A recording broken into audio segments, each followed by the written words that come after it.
La cultura griega tuvo un impacto bastante importante alrededor del mundo. El arte en esta cultura es enorme y abarca de un periodo sombrío del siglo VII hasta el fin de su cultura en el 146 a.C., al ser conquistado por el Imperio Romano. Su arte se basa en los conceptos estéticos que tenían, donde el cuerpo humano era el fundamento de toda belleza, que era la misma imitación de la naturaleza, pero de manera idealizada, donde se cumplían sus proporciones y simetrías. Durante este periodo tenemos La escultura griega se divide en 4 periodos.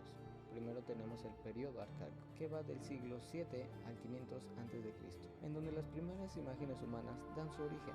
La Shoana de influencias orientales, tenemos la Dama de Auxerre y la era de Samos. Para el siglo 6, gracias a los Juegos Atléticos, el desnudo se considera bello y los Kuroi son atletas vencedores de los Juegos y que posan de pie, dando una sensación de gloria. De ahí deriva la Kore, la escultura femenina del Kuroi, donde se les presenta con vestido, cabello arreglado. Estos kuroi fueron evolucionando con el paso del tiempo a un naturalismo y mayor elegancia. La escultura clásica siguió estando relacionada principalmente con la religión y figuras mitológicas. Además de los 12 dioses y diosas olímpicos, los artistas clásicos también produjeron una gama de figuras deportivas que representan atletas. Las principales características de las esculturas griegas clásicas se refieren a la precisión de su anatomía y al realismo de su postura. Luego, aplicaron un canon platónico de proporciones a sus figuras. El cuerpo humano fue retratado en una forma ideal. Los escultores del alto clasicismo desarrollaron la postura de contraposto, en la que el peso corporal del sujeto se desplaza hacia un solo pie, dejando el otro ligeramente doblado. Finalmente, las figuras llegaron a ser vistas como formas tridimensionales que ocupaban y encerraban el espacio. Podrían ser vistos desde cualquier ángulo. El estilo severo es estilo de la escultura griega correspondiente a la primera mitad del siglo V a.C. Marca la ruptura entre las formas canónicas del periodo arcaico anterior y la transición al vocabulario y expresión grandemente expandidos del periodo clásico de mediados de siglo. Es conocido como estilo severo por la expresión grave de sus figuras en las que la sonrisa arcaica ha sido sustituida por un ceño fruncido. El desnudo masculino es el tipo de estatua más común, con algunas partes enfatizadas, pero en general más unificadas con el todo. Aún así, algunas formas anatómicas siguen idealizándose, la caracterización es generalizada y no se adaptan las proporciones según la edad. El bronce es el material preferido por los escultores para la creación de esculturas de bulto redondo. A finales del siglo VI, la escultura optó por otras características. Buscaría el completo desarrollo realista, que recree defectos físicos y tener otro tipo de expresividad, así como de enfocarse en retratos, desnudo femenino y temas de género. Venus de Milo, de las más importantes esculturas helenísticas, donde se presenta la tan buscada idea del naturalismo absoluto sin idealización. Espinario, una de las esculturas que se alejan más a los ideales de las etapas anteriores. A pesar de carecer de elegancia formal, eso genera un naturalismo y sinceridad notable.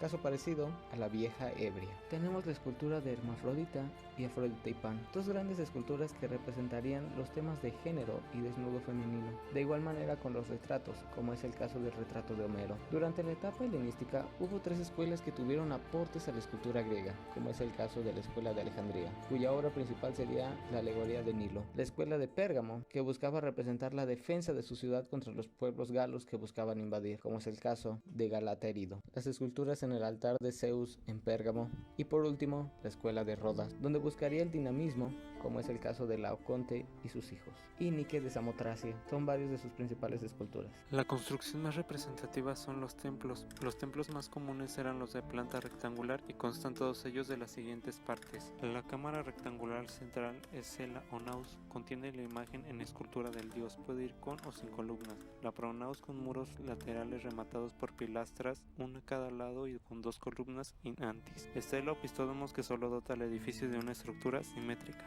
El templo se levanta sobre el crepis, normalmente con 3 escalones, y el último de donde nacen las columnas, que se llama estilobato. Según el número de columnas y su localización, el templo tiene diferentes denominaciones: in antis, prostilo, anfiprostilo, períptero y díptero. Según el número de columnas, la fachada será tetrastila, sexastila, octastila y así sucesivamente. Existen en la Grecia clásica 3 órdenes arquitectónicos: el dórico, el jónico y el corintio. El orden dórico empieza por el arquitrabe, que se encuentra encuentra sobre el ábaco. Encima va el friso. El friso consta de triglifos y metopas que solían ir adornadas con relieve. Más arriba está la cornisa. El orden jónico. El fuste es acandalado pero de arista pulida. El capitel se une a él por el astrágalo decorado con uvas y perla. El equino se curva a los lados formando volutas y sobre él se sitúa el ábaco liso. El corintio apareció en el siglo IV a.C. Su principal característica son los capiteles decorados con hojas de acanto y una roseta en cada cara. Con su afán de esconder la función de sustentación, los llevó a sustituir las columnas por esculturas que recibían todo el peso sobre sus cabezas. Si estas esculturas eran femeninas, recibían el nombre de carátide. Si las esculturas eran masculinas, se llamarían atlante. El templo se adornaba con acróteras, gárgolas o esculturas en las cornisas, que recogían el agua del techo y la soltaban por sus bocas. Las principales obras arquitectónicas están en el siglo V y en Atenas, como en la Acrópolis de Atenas y el Partenón. También destaca de la Acrópolis el templo de Erecteón, donde podemos observar su tribuna de las carátides.